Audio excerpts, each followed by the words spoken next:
Selamat datang ke video kita orang berkenaan tentang generation komputer. Saya Zul Azhari akan menjadi host anda dan ini rakan saya Azrin. Kita orang akan ceritakan tentang history of computers. Jadi, korang mesti nak tahu kan komputer ni apa. Komputer ni dalam bahasa Latinnya dinamakan compute. Dia macam tak ada beza sangat dengan komputer, tapi komputer ni orang Inggeris dah olah lah, dia jadikan komputer. Jadi sejarah dia bermula dari zaman purba di mana manusia telah pun mencipta dan menggunakan pelbagai sistem pengiraan. So dari zaman purba ni, diorang manusia ni tiba-tiba ada idea nak buat satu benda dinamakan calculator. Tapi sebelum diorang start membuat calculator tu, diorang membuat sempoa. Sempoa ni datang daripada negeri China. Dari negara China tu, diorang first start buat sempoa, and then diorang berkembangkan benda tu dekat negara-negara lain. Masa Perang Dunia Kedua, seorang saintis British bernama Alan Turing, dia dah buat Colossus, iaitu komputer pertama. Tapi time ni, komputer pertama Colossus tu dia tak di establish sebagai komputer pertama. Sebab nanti kita tahu kenapa. Transistor pula dia dicipta oleh John R. Pierce pada tahun 1948. Transistor ni dia kecil lah benda dia tu.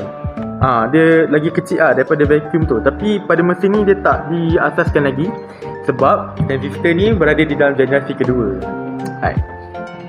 Sekarang saya akan memperkenalkan generasi komputer pertama.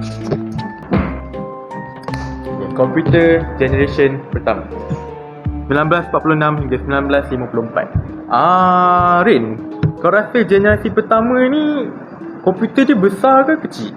Besar Besar macam mana tu? Dia kira macam besar bilik jugalah. Dia besar. Kalau zaman kita sekarang besar ni kira server lah kan? Bukan komputer kan? Kalau komputer pun kita dah boleh compact. Kecil, besar, kecil macam ni. Lagi kecil pun ada. Boleh tak jelaskan apa tu ciri-ciri UNIVAC yang komputer pertama ni? Okey. Komputer pada generasi pertama ni,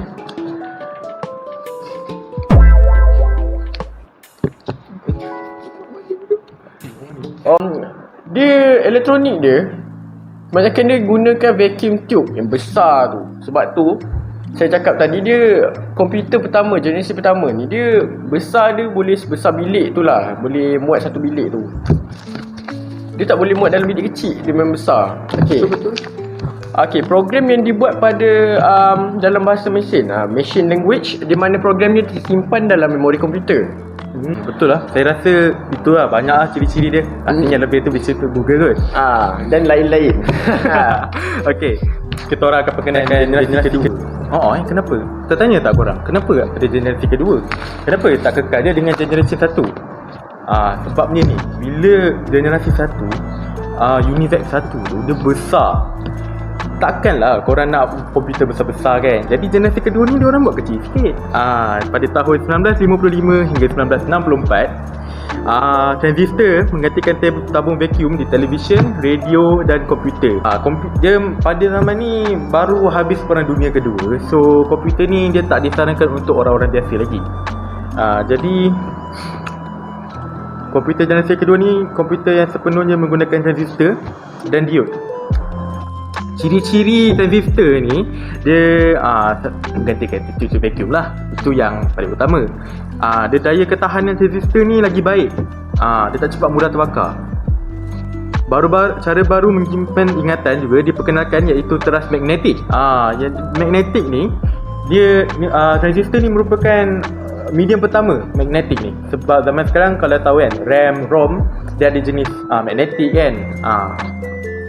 Dan akhirnya harganya pun lagi murah sebab kecil. Ni saya akan paparkan 3 orang lah antara yang membuat transistor dan juga orang IBM tu. Alright, sekarang generasi ketiga. Generasi ketiga 1965 hingga 1974. Okay, time ni generasi ketiga ni diorang tak guna transistor dah, tapi diorang dah hasilkan microkomputer. Tapi komputer generasi yang ketiga adalah penggunaan sistem operasi iaitu OS. Time ni OS dah diwujudkan, tapi kita tak gunakan lagi processor tu sebab kita ada microkomputer pada masa itu. Komputer generasi ketiga yang kita tahu IBM System 360, DEC PDP 8 dan juga CDC 3000. Jadi Rin, komputer generasi 1, komputer generasi 2, komputer generasi ketiga. Sekarang kita komputer generasi 4. Komputer generasi keempat diperkenalkan daripada memori semiconductor. Very large scale integration VLSI memuat ribuan komponen dalam sebuah chip tunggal. Pada masa ni, generasi keempat iaitu 1975 hingga ke 1989, antara komputer yang kita gunakan adalah IBM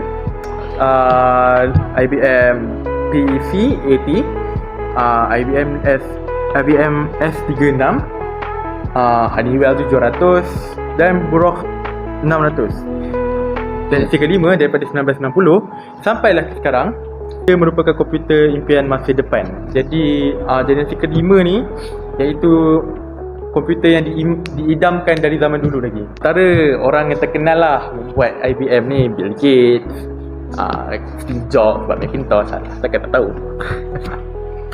Dia pada sebagai contoh PC yang korang gunakan kat JTM, itu generasi kelima lah. Laptop, gaming laptop, lagi kalau bukan berkenaan dengan PC pun, printer, itu semua adalah salah satu komputer zaman sekarang. Itulah antara 5 generasi yang kita telah dibincangkan. Generasi 1, generasi 2, generasi 3, generasi 4 dan generasi kelima. Jadi sebagai seorang yang meminati komputer, apakah pendapat korang tentang evolusi komputer? Korang rasa dia akan membawa kita ke masa depan yang baik ataupun merosakkan? Sila tinggalkan komen anda di bawah. Jangan lupa subscribe kita orang. Okay. Like for part 2. Benar.